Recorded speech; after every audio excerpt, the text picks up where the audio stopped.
إن الحمد لله نحمده ونستعينه ونستغفره ونعوذ بالله من شرور أنفسنا ومن سيئات أعمالنا.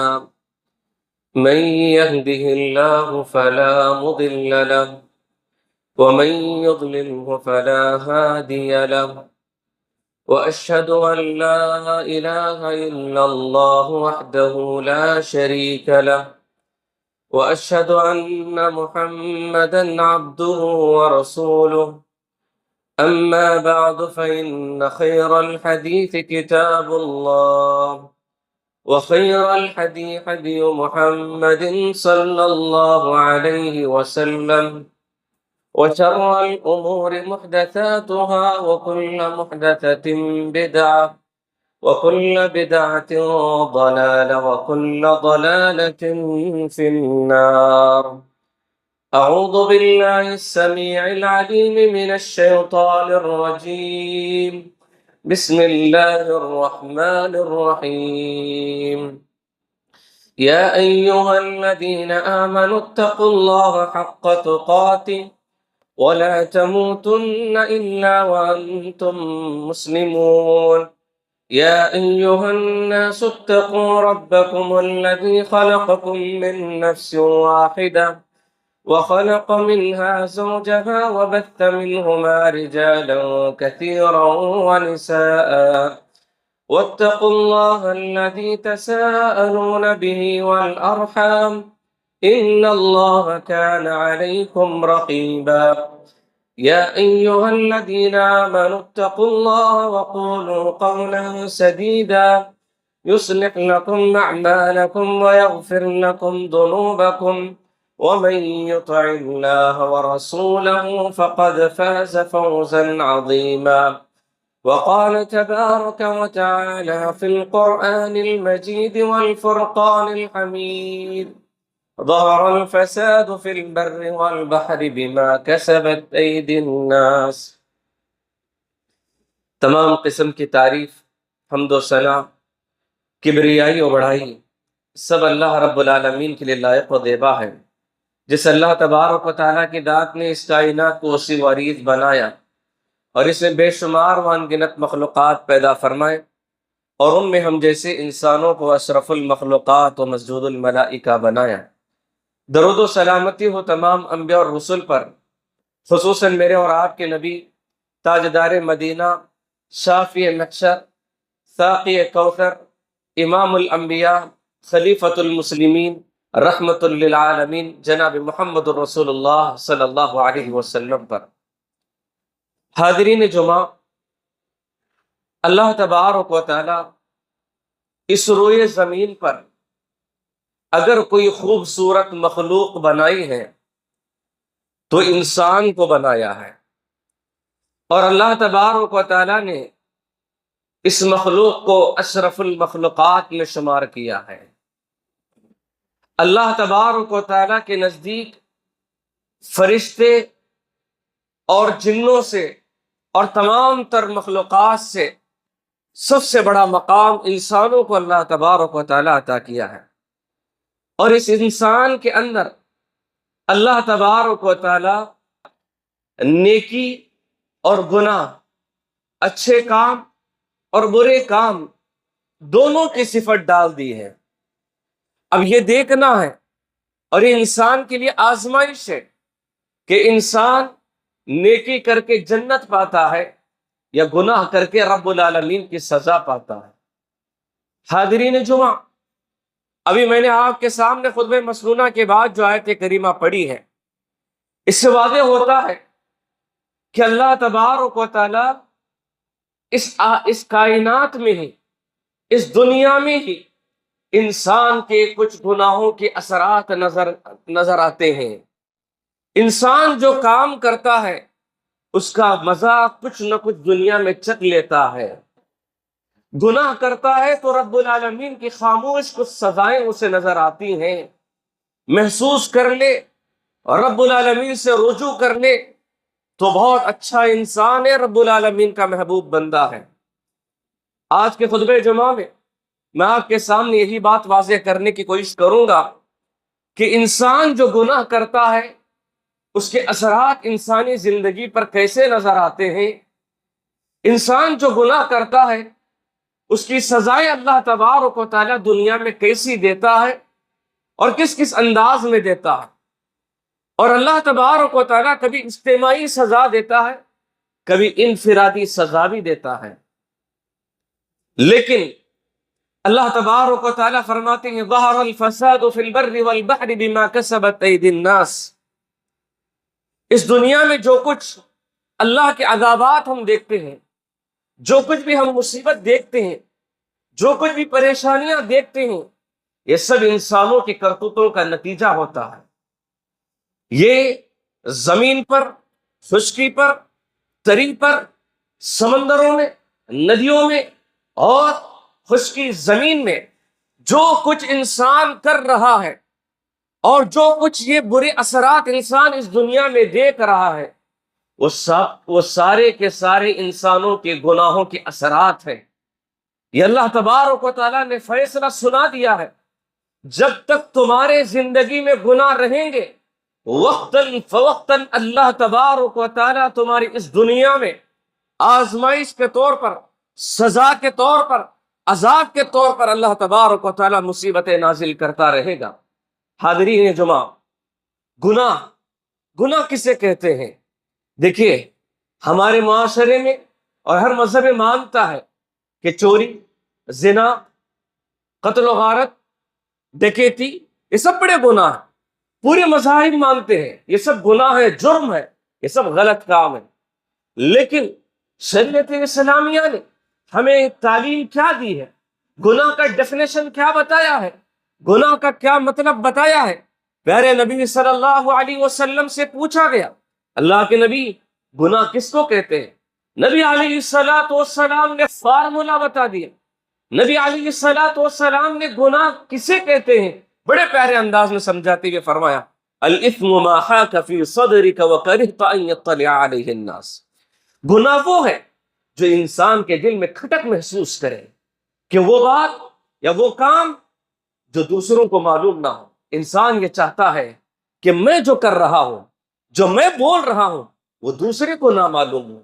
اگر اس کے دل میں کھٹک محسوس ہو رہی ہے تو سمجھ جائیں کہ وہ گناہ ہے۔ ایک انسان نوکر ہے، کام کرنے والا ہے، مزدور ہے، وہ کام میں خاموش بیٹھا ہوا ہے، کام نہیں کر رہا ہے۔ جیسے اس کا مالک آتا ہے اچانک وہ کام میں حرکت میں آ جاتا ہے۔ اس کے دل میں جب خاموش رہتا ہے اس کے دل میں ایک ڈر ہوتا ہے، اس کے دل میں کھٹک محسوس ہوتی ہے، کہیں میرا مالک مجھے اس حالت میں نہ دیکھے کہ میں کام چھوڑ کر خاموش بیٹھا ہوں، تو یہ سمجھ جاؤ کہ گناہ ہے۔ اسے گناہ کہتے ہیں۔ یہ نبی علیہ السلام نے بڑے پیارے انداز میں سمجھایا، ہر وہ کام جو تمہارے دل میں کھٹک محسوس کرے۔ میں کسی کے تعلق سے بول رہا ہوں اور چاروں طرف دیکھ رہا ہوں، کوئی سن نہ لے، کوئی میری بات کو سن نہ لے۔ اگر سن لیا تو میرا نقصان، سن لیا تو میری عزت چلے جائے گی۔ کسی کی غیبت، کسی کی چغلی کرتے ہوئے چار طرف دیکھتا ہے، کوئی برائی کرتے ہوئے چار طرف دیکھتا ہے، تو سمجھ جاؤ کہ یہ گناہ ہے۔ یہ نبی علیہ السلام اور شریعت اسلامیہ نے گناہ کا ڈیفینیشن بتایا۔ حاضرین جمعہ، آئیے اللہ تبارک و تعالی دنیا میں جب گناہ ہوتے ہیں، جب انسان اجتماعی طور پر گناہ کرنے لگتے ہیں تو اللہ تبارک و تعالی اجتماعی عذاب نازل کر دیتا ہے۔ مثال کے طور پر جب اس دنیا میں ہمارے معاشرے میں امر بالمعروف اور نہی عن المنکر کا کام چھوڑ دیں، سچ کو سچ بولنے والے، جھوٹ کو جھوٹ بولنے والے، گناہ سے روکنے والے اگر اس دھرتی سے ختم ہو جائیں، اگر انسان گناہوں سے روکنا چھوڑ دے، نیکی کا حکم بیان کرنا چھوڑ دے، اللہ کا عذاب نازل ہو جاتا ہے۔ نبی علیہ السلام فرماتے ہیں والذی نفسی بیدی لتأمرن بالمعروف ولتنہون عن المنکر۔ اللہ کے نبی صلی اللہ علیہ وسلم فرماتے ہیں قسم ہے اس ذات کی جس کے قبضے قدرت میں میری جان ہے، جس کے قبضے میں میری جان ہے، کہ جب انسان اچھی چیز بتانا چھوڑ دے، برے کاموں سے روکنا چھوڑ دے، اللہ تبارک و تعالیٰ ایسی قوم پر ایسے لوگوں کو مسلط کر دے گا جو ظالم حکمران ہوں گے۔ انصاف قسم کے بادشاہ ختم ہو جائیں گے، حکومت انصاف کرنے والی ختم ہو جائے گی، ظالموں کو حکمران بنا دے گا، ظالموں کو تمہارا حاکم بنا دے گا، ظالموں کو تمہارا امیر بنا دے گا، اور اس کے بعد تم اس کا مزہ چکتے رہو گے، اس کے ظلم و ستم میں تمہیں چکی میں پسنا پڑے گا۔ اور اس کے بعد اللہ کے نبی صلی اللہ علیہ وسلم نے فرمایا اور تمہاری دعائیں قبول ہونا ختم ہو جائے، تم رو رو کر دعائیں کرو گے، تم اللہ رب العالمین کے سامنے ہاتھ پھیلا پھیلا کر دعائیں کرو گے، لیکن تمہاری دعائیں قبول نہیں کی جائیں گی۔ کیوں؟ اس لیے کہ تم نے نیکی کا حکم دینا چھوڑ دیا ہے اور برائی سے روکنا بھی چھوڑ دیا ہے۔ معلوم ہوا جب انسان یہ کام امر بالمعروف والنہی عن المنکر کا کام چھوڑ دیتے ہیں، اللہ تبارک و تعالیٰ کا عذاب نازل ہوتا ہے، ظالم بادشاہ حکمران بن جاتا ہے۔ تو حاضرین، علماء کا جو کام ہے وہ کرنے دیجیے، ممبروں سے حق بیان کرنے دیجیے، ممبروں سے معاشرے کے جو گناہ ہوتے ہیں، معاشرے میں ہونے والی بیماریوں کو کھل کر ممبروں سے کہنے کے لیے دیجیے۔ اگر یہ علماء نہیں رہیں گے، اگر یہ حق بات کہنے والے ختم ہو جائیں گے تو ظالم بادشاہ حکومت کرنے والے ہوں گے اور ہم پر ظلم و ستم کے پہاڑ ڈھائیں گے۔ تو حاضرین، یہ پہلا ظلم ہے، پہلا گناہوں کا نتیجہ ہے، میں نے آپ کے سامنے پیش کیا۔ دوسری چیز یہ ہے، نبی علیہ السلام کے صحابی امیر معاویہ رضی اللہ عنہ فرماتے ہیں کہ انہوں نے اپنے سر کے سامنے کے بال پکڑ لیے، پکڑ کر کہنے لگے، نبی علیہ السلام نے فرمایا کہ بنی اسرائیل پر جو عذابات آئے، بنی اسرائیل پر جو سزائیں نازل ہوئی، وہ سب کیوں ہوئی؟ اس لیے کہ ان کی عورتیں فیشن کے طور پر سامنے چونڈا باندھا کرتی تھی، اپنے بالوں کو لا کر سامنے باندھ دیا کرتی تھی، فیشن کیا کرتی تھی۔ یہ ان کے معاشرے میں عام ہو چکا تھا، یہ گناہ بڑے فیشن کے طور پر چل رہا تھا، جس کی وجہ سے اللہ تبارک و تعالیٰ ان پر اجتماعی عذاب نازل کر دیا ہے۔ یہ نبی علیہ السلام کی حدیث میرے معاویہ رضی اللہ عنہ فرماتے ہیں۔ اسی طرح حاضرین، پیارے نبی صلی اللہ علیہ وسلم، راوی حضرت ابن عمر رضی اللہ عنہما ہے، نبی علیہ السلام فرماتے ہیں، یا اہل المہاجرون، اے مہاجروں کی جماعت، سن لو، خبردار ہو جاؤ، تم پر ایسے 5 عذابات نازل ہونے والے ہیں، 5 گناہ ہیں، ان 5 گناہوں کے 5 سزا دنیا میں نازل ہونے والے ہیں۔ اللہ کے نبی صلی اللہ علیہ وسلم فرماتے ہیں کہ میں دعا کرتا ہوں کہ تم مجھ سے بچے رہو، لیکن اللہ کے نبی صلی اللہ علیہ وسلم نے وہ 5 گناہ کیا ہیں اور اس کے 5 سزائیں کیا ہیں وہ بھی بتا دیے۔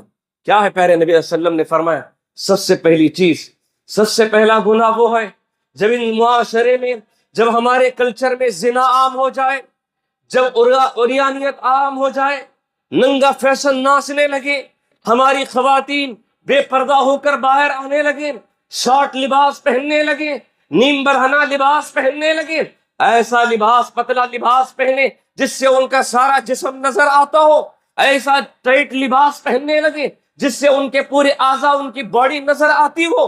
اگر اس طرح کا کلچر عام ہونے لگے تو اللہ تبارک و تعالیٰ طاعون، پلیگ جیسی بیماری کو نازل کر دے، اور آسمان سے ایسی ایسی بیماریاں نازل ہوں گی جو تمہارے آبا و اجداد بھی نہیں سنے ہوں گے، ایسی ایسی بیماریوں کا نزول آسمان سے ہو جائے گا۔ اللہ اکبر! ہم نہیں دیکھ رہے کیا؟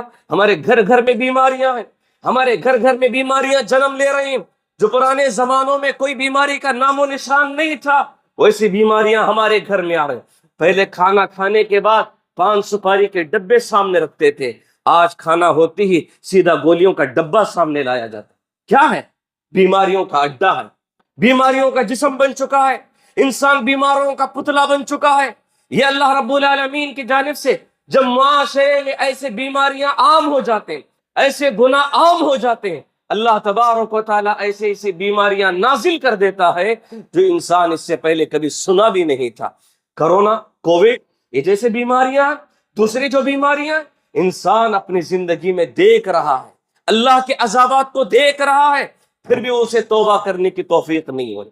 5 چیزوں میں سے دوسری چیز پیارے نبی صلی اللہ علیہ وسلم نے فرمایا، جب انسان ناپ تول میں کمی کرنے لگے، جب انسان ناپ تول میں کمی کرنے لگے، اللہ تبارک و تعالیٰ ایسی جگہ پر ظالم بادشاہ کو مسلط کر دیتا ہے، وہ ظلم و ستم کرنے لگتا ہے۔ پیارے نبی صلی اللہ علیہ وسلم نے جو فرمایا ہے کہ ناپ تول میں کمی کرنا، صرف ترازو تولنے والا ناپ تول میں کمی نہیں کر رہا ہے، وہ ماپنے والا بھی کمی کر رہا ہے، وہ آٹو ڈرائیور بھی میٹر کو چینج کر دیتا ہے، وہ اس کی ناپ تول میں کمی ہے۔ اور جو انسان جو میٹر چینج کر دیتے ہیں، میٹر کو لا کر زیرو میں لا کر کھڑا کر کے گاڑیاں دوسروں کو بیچتے ہیں کہ ہماری گاڑی اتنا بھاگی نہیں ہے، یہ تمام ناپ تول میں کمی لانے کی صورت ہے۔ جو بھی انسان اپنے کام میں گھوٹالا کرتا ہے، اپنے کام میں دھوکہ بازی کرتا ہے، اپنے کام میں لوگوں کو دوسروں کو سامنے والے کو چھپا کر بیچتا ہے، غدر کرتا ہے، تو سمجھ جاؤ یہ گناہ ہے، یہ گناہ ہے، اس کی سزا ہے کہ اللہ تبارک و تعالیٰ ظالم بادشاہ کو مسلط کر دے گا۔ تیسری بات اللہ کے نبی صلی اللہ علیہ وسلم نے فرمائی، اسی دیکھیے قوم شعیب میں تین عذابات آئے، تین عذابات آئے۔ کیوں عذاب آئے؟ کہ ان کے پاس شرک کے ساتھ ساتھ ناپ تول میں کمی کرنے کا گناہ پایا جاتا تھا، ناپ تول میں کمی کرنے کا گناہ پایا جاتا تھا۔ یہی وجہ ہے اللہ تبارک و تعالیٰ تین عذاب نازل کیے۔ سب سے پہلا عذاب یہ ہے کہ 7 دن تک ان کے لیے اتنی شدید گرمی، اتنی خطرناک گرمی تھی کہ لوگ پریشان ہو گئے اور آسمان سے بادل کی امید کر رہے تھے۔ اچانک بادل نظر آیا، بادل نظر آتے ہی لوگ سمجھ گئے بارش ہونے والی ہے، پورے لوگ باہر آ گئے۔ اللہ تبارک و تعالیٰ کا کرنا یوں ہوا کہ زمین پھٹ گئی، زمین چیرنے لگی اور چیخ و پکار آنے لگی۔ دوسرا عذاب اور تیسرا عذاب یہ ہے کہ جس بادل سے وہ پانی کے قطرات برسنے کی امید کر رہے تھے، آسمان سے بارش ہونے کی امید کر رہے تھے، اللہ تبارک و تعالیٰ اسی بادل سے آگ کو برسا دیا، آگ کے شعلے برسنے لگے۔ یہ قوم شعیب پر یہ خطرناک عذاب آیا، کیوں؟ اس لیے کہ وہ ناپ تول میں کمی کیا کرتے تھے۔ حاضرین جمعہ، اسی طرح تیسرا گناہ یہ ہے، زکوٰۃ میں اگر چوری کرتے ہیں، زکوٰۃ میں چوری کرتے ہیں، اللہ تبارک و تعالیٰ ایسے لوگوں پر آسمان سے بارش کو ختم کر دیتا ہے، اللہ تبارک و تعالیٰ بارش کو روک لیتا ہے۔ زکوٰۃ میں چوری کیا ہے؟ زکوٰۃ میں چوری کا مطلب یہ ہے کہ زکوٰۃ انسان پر واجب ہوتی ہے مگر زکوٰۃ نکالتا ہی نہیں، زکوٰۃ نکالتا ہی نہیں۔ کچھ لوگ ہیں زکوٰۃ نکالتے ہیں، پورا مکمل حساب کر کے نہیں نکالتے، ہر سال میں 10,000 روپے نکالوں گا بس۔ اب وہ 1,00,000 روپے آئے، 2 لاکھ آئے، 5 لاکھ آئے زکوٰۃ میں، مجھے اسے سروکار نہیں ہے، میں 10,000 نکالوں گا، 20,000 نکالوں گا، ہر سال اتنا نکالوں گا، صدقہ خیرات کروں گا زکوٰۃ کے طور پر، اور میں کچھ زیادہ میں حساب و کتاب نہیں کروں گا۔ کچھ لوگوں کا مائنڈ سیٹ یہ ہوتا ہے کہ جو بھی مانگنے والا یا 50 روپے دیتے دیتا ہوں، جو بھی مانگنے والا یا 100 روپے دے دوں گا میں، لیکن زکوٰۃ کا حساب نہیں کروں گا، زکوٰۃ میں دے دوں۔ یہ تمام چیزیں زکوٰۃ کی چوری ہے۔ یہ جو انسان زکوٰۃ میں چوری کرتا ہے، اللہ کے نبی صلی اللہ علیہ وسلم فرماتے ہیں کہ اس گناہ کا عذاب یہ ہے کہ اللہ تبارک و تعالیٰ آسمان سے بارش روک لیتا ہے، بارش رک گئی، اناج نہیں، فصل نہیں، انسان تباہ و برباد ہو جاتا ہے، انسان کی معیشت گر جاتی ہے، انسان پھر اپنے کفے افسوس ملتا رہتا ہے۔ یہ عذاب ہے۔ اور یہ خوش نہ ہو کہ ہمارا تو علاقہ ہرا بھرا علاقہ ہے، یہاں پر ہمیشہ بارش ہوتی ہے۔ یہ بارش یاد رکھو، اگر وقت سے زیادہ، اگر مقدار سے زیادہ بارش ہو، مقدار سے زیادہ بارش ہو، لمٹ سے زیادہ بارش ہو، یہ بھی اللہ کا عذاب ہے۔